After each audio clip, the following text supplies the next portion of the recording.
when you've been let down by a business, you may feel you want somebody to complain to. And in the last few years, there's been a huge increase in the number of people you can turn to. So, do shoppers here in Caernarfon know their ombudsman? Let's find out. Let's see if they can tell the real watchdog from the fake one. Which of these consumer watchdogs do you think are real and which have we made up? Football. What do you think that's real or made up? Made up. Property? Property you think we've made up? Yeah. Okay. Football's made up, I would have thought. Football made up? Yeah. Chip shop and the gardening? Okay, which ones do you think have made up then? Chip shop, football and gardening? Real. Chip shop, food? Yeah. Chip shop's real. Yeah. Made up. Football made up, you reckon? Furniture? It don't sound very likely at all. Football's probably real. Property.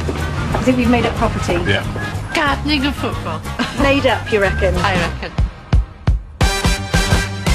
Well, there really are ombudsmen for glazing, property, furniture and football. It's the chip shop and the gardening that we made up. But just who are these people? Rod's been finding out.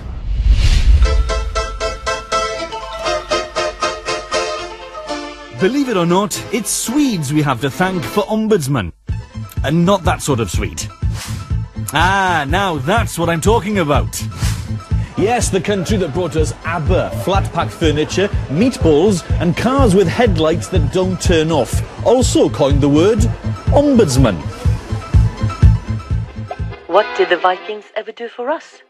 Ombudsman is a Swedish word meaning representative of the people. But an ombudsman is much more than that. Sweden had its first ombudsman in the 1800s, before the idea spread around the world. Britain didn't have one until 1967. Now, there's loads of them. There are a lot of ombudsmen, and each industry really has its own. But there's a few we really need to know about, starting with the daddy of them all, the Financial Ombudsman Service. We can get you started if you've got a money problem you can't sort out.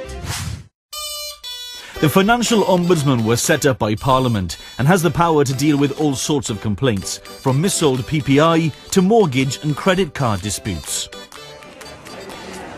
But there are others too, some of whom are funded by the companies they handle complaints about.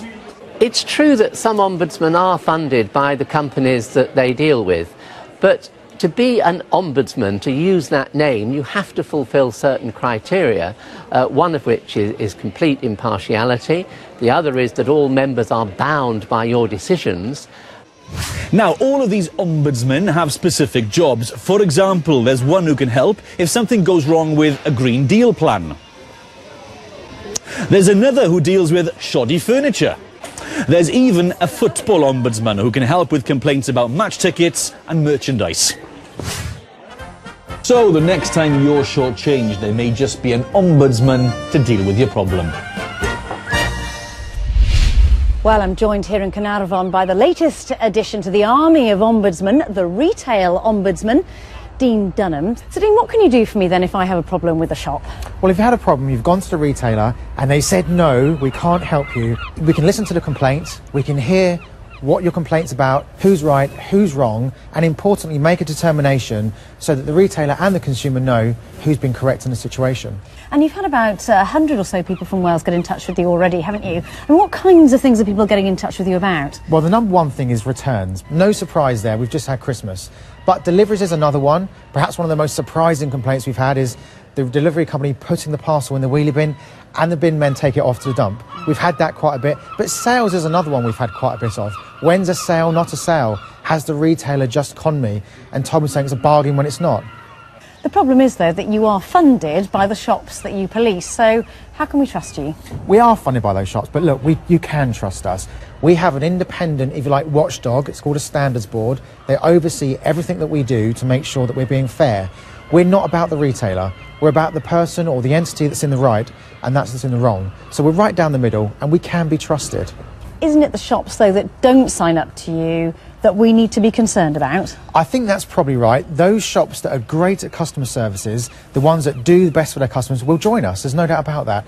The retailers that are not a member, we still will look at complaints about them. OK, Dean, thank you.